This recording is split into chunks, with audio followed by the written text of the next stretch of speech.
Hi, and welcome to this episode of Everyday Cucina. If you're asking yourself what the word cucina means, it's kitchen in Italian, so welcome to my kitchen.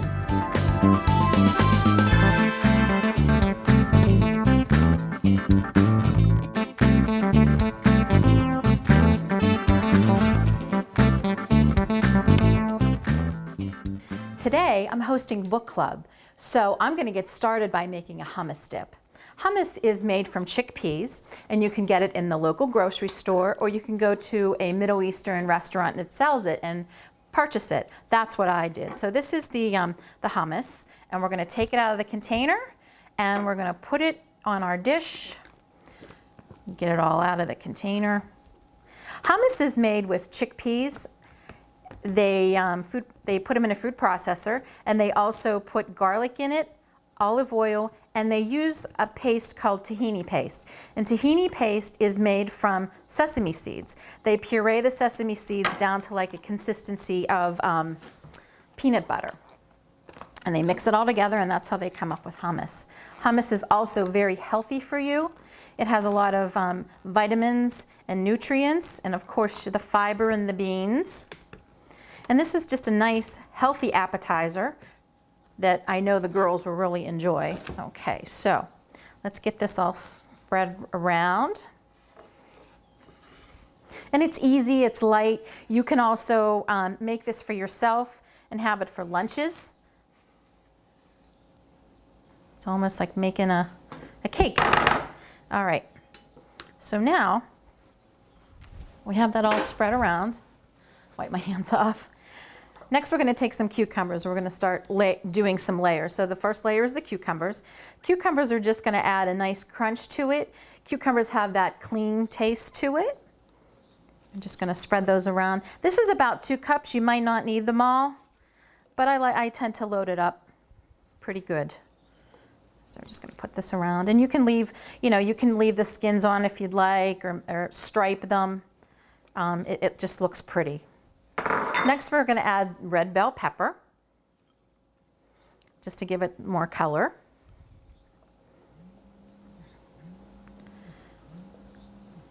Some people are afraid of red bell pepper because they think it's hot and spicy. It's not. It just tastes like a green pepper. Very benign. Okay, next we're going to add some purple onion. In the grocery store, they call this red onion, but I call it purple because to me it looks purple. So I'm going to spread this around.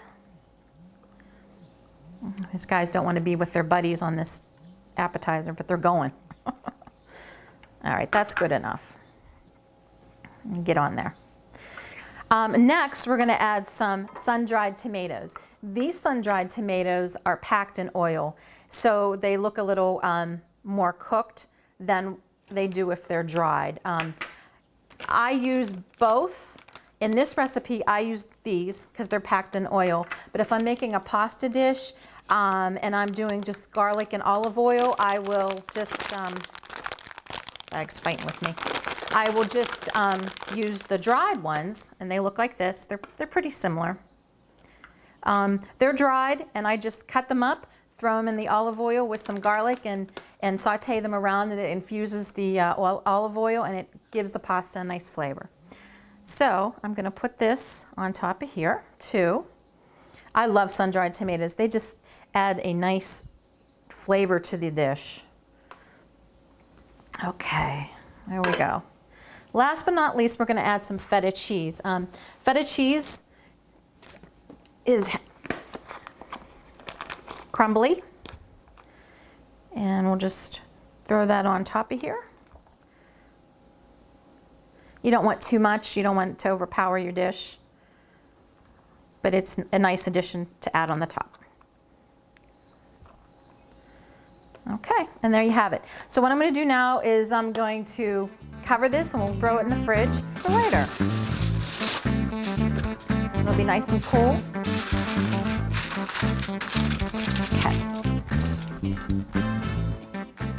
So next up, I'm making a Mexican dip. This is like a party in your mouth. I've used this recipe since 1987. This is one of my husband's favorites, so I'd like to share it with the girls tonight. So you're going to start with a container of sour cream. And make sure we get that all out of there. There we go. And taco sauce. And I usually get the mild or the medium, you know, whatever you like. If you want a stronger flavor, get a hotter one, which would be medium. And dump that in. Just give this a stir. Combined everything up. Takes a few minutes. It smells good. Nice and creamy.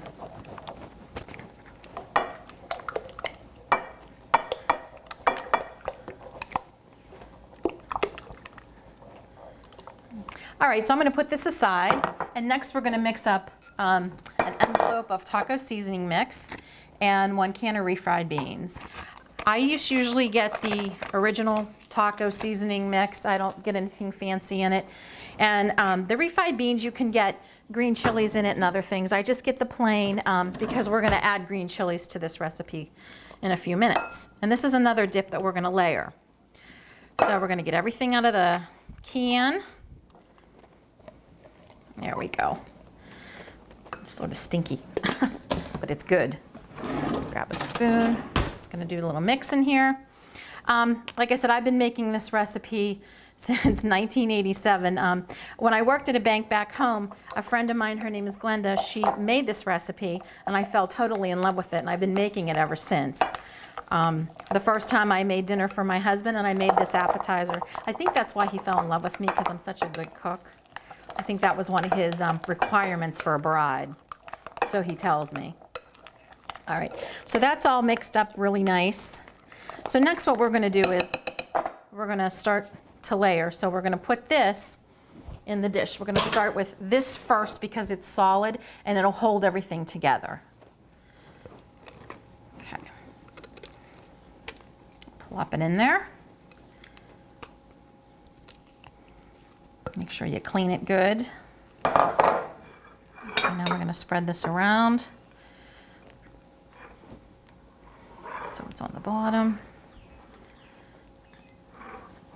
You can use just a regular baking dish, like a Pyrex baking dish.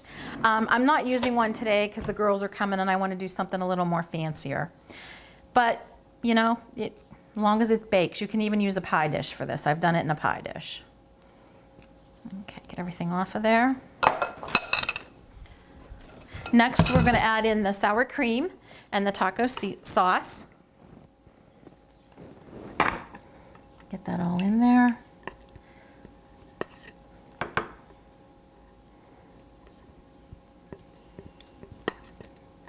I love sour cream. It smells so good.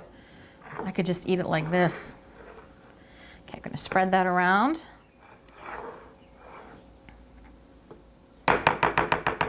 Tap. Okay, next up we're going to add the onion. We're going to add the purple onion. Sprinkle that around. When I used to live at home and I would make this dip for parties or whatever, Christmas Eve, my dad at the time, he was able to eat Mexican.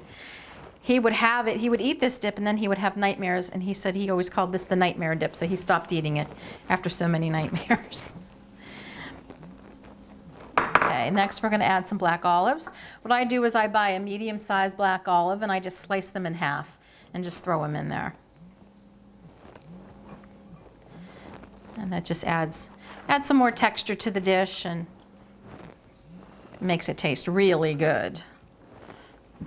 Oh, these guys are jumping out of the hot tub here. All right, next up is the green chilies. You can get the green chilies in a small can and they're already diced up. The only thing you need to do is drain them. So we're going to add the green chilies. And Mexican cooking is, oh, I love it. I love to cook Mexican. You know, it has such great flavors, the cumin, the cilantro, the lemon. It's just wonderful. And it's colorful too. Mexican food is very colorful, just like Italian food is. Okay. Next up is the tomatoes. I diced a couple tomatoes. We probably won't use them all, but we'll put as many in as we can. Oh, look, it's looking good. Last but not least, we're gonna add some cheddar cheese. It's actually a mix, it's cheddar jack. Put that on top. I'm a little generous with the cheese because we like cheese. Okay, so next what we're gonna do is we're gonna put this in an oven at 350 degrees, and we're gonna bake it for about 20 minutes to a half hour, just until the cheese and everything bubbles. So now we're getting ready to roll out our dough. Sometimes, a lot of times, I do make homemade dough, but today I just bought store-bought dough. You can get it at any grocery store. So what we're gonna do is we're just gonna sort of punch it down a little bit. I did have it rise a little bit. You take it out, you thaw it out, just punch it down a little. It's not like you're making bread where you have to knead and knead and knead. Pizza, pizza dough, when you're making pizza, it's just a little different. Make sure you flour your surface real well so it doesn't stick, and your hands. Okay, so what I'm gonna do is I'm gonna roll this out and I'm gonna put it on the board because we're gonna go out to the grill in a little bit and we're gonna grill the pizza. I thought it would be a nice change. Instead of throwing the pizzas in the oven, do a grilled pizza. The grilled pizzas are so popular and they are so easy to do and they are quick too. So you have to have everything ready to go. So I'm just gonna roll this out for a few minutes.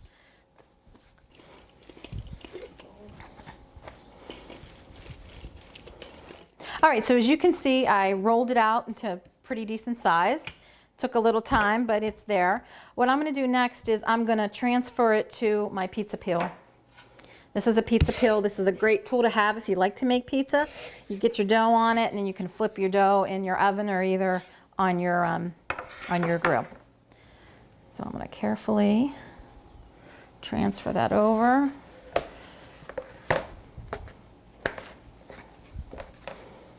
Might shrink up a little bit, but I'll stretch it once it gets on the grill. I love this tool. This tool, you roll over the dough and it gives just a little pinpoint in it and it helps the dough cook evenly. So sometimes when you put it on the grill, it'll start to puff up and you don't want it to puff up because then it's separating on the inside. This helps it not to separate and helps the dough cook evenly. So just give it one more puncture. So what I'm gonna do now is I'm gonna take everything and we're gonna go out to the grill and put it on the grill. And once it goes on the grill, it's gonna cook really fast. All right, so the grill's ready to go. I have some olive oil on a paper towel. I'm just gonna go over the grill real quick, just to grease it up and get ready to throw the dough on. And there you go. All right, so this guy will start cooking. I'm not gonna put anything on it because of course, obviously I have to flip it. So I'm just gonna put the lid down for a few minutes. And the temperature is probably on 350 to 400, somewhere in there, which is a good temperature. And I didn't roll it out too thick, so it's still nice and thin. So it'll take a few minutes to cook on this side. And you can see it's cooking now.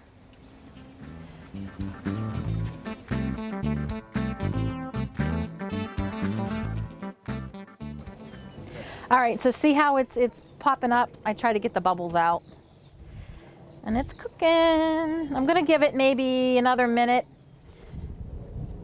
on this side. I don't wanna cook it too much. Sometimes, the flavor bars will catch fire and you don't want your pizza to burn. I don't like that coal-fired tasting pizza, so we're gonna try not to have that happen here today. Okay. All right, so that's looking pretty good. So what I'm gonna do is take the pizza peel, get it on the board, and then we're gonna flip it over. There we go. See, it's nice crust. Next thing I'm gonna do is I'm gonna take some more olive oil on my paper towel. People are probably going, oh my gosh. Just put some oil on the pizza.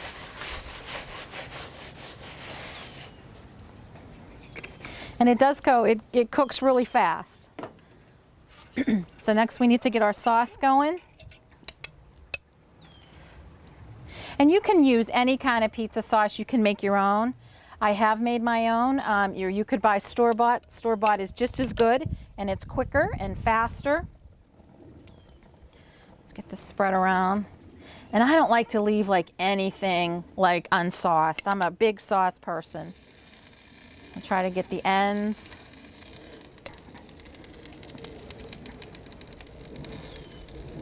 There we go. All right.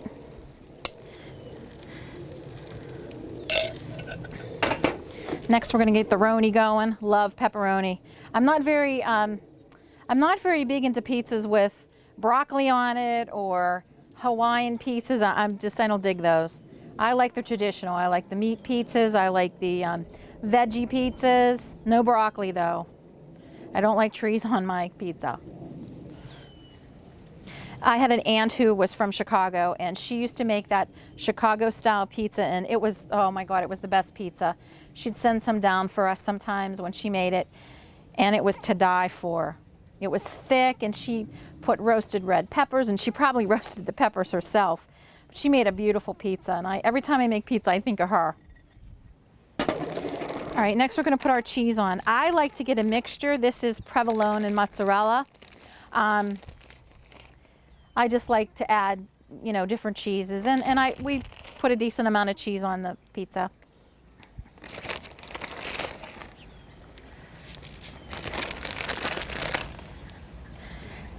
There's a place back in around my hometown, and they make pizza, and it's really good. And their pepperoni gets so crunchy, and I'd love to know how they did it, because I would love to be able to get my pepperoni crunchy like that. I'm not sure if they cook the pepperoni beforehand. I got to find out.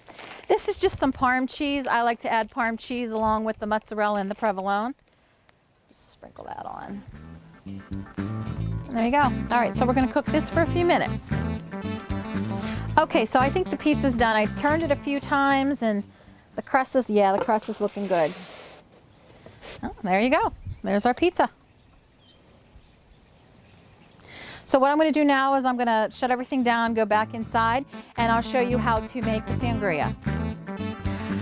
So I got the battle mitts on. I'm going to go in the oven and grab the dip out. All right. Oh, it looks good.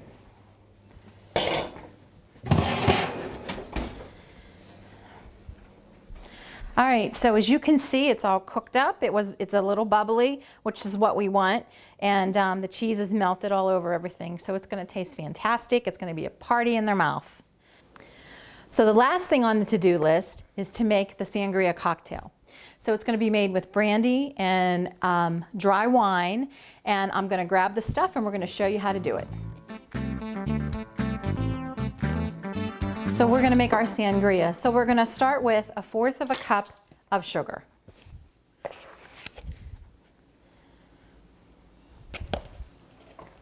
Next we're gonna add, let's do the brandy. So we're gonna add about 1 cup of brandy. That looks like about 1 cup. Next we're gonna add wine. It's red wine. You can add any red wine that you like. I think this one is a Merlot. And we got 1 bottle. And we got another one going here.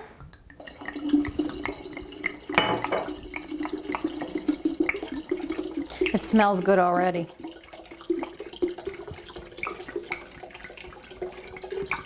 And there we go. Okay, next we're gonna add the orange juice. So you fill it up with the orange juice. Has a nice color to it. And then you just add some garnished fruit. So I'm adding some oranges and some lemons and a few limes.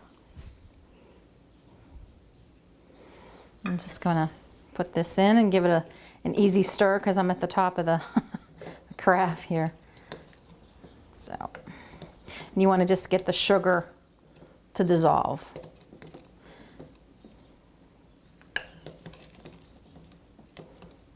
Not too sloppy.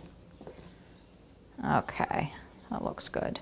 All right, so now we're gonna chill this, and I'm gonna set the buffet up for the girls.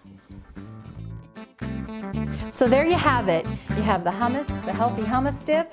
You have the Mexican, the party in your mouth, and you have the homemade pizza. I hope you enjoyed this episode of Everyday Cucina. Now I'm going to enjoy my sangria with my friends out on the deck.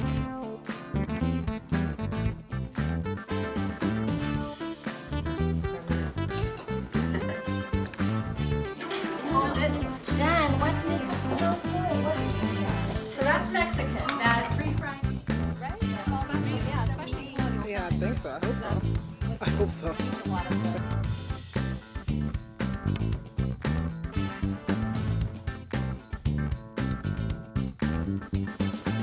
So if you like what you saw on this episode, or you'd like to have some cooking tips, or you'd like for me to make something on my show that you like, you can contact me via Facebook at Everyday Cucina. The recipes will also be on the HC Media website.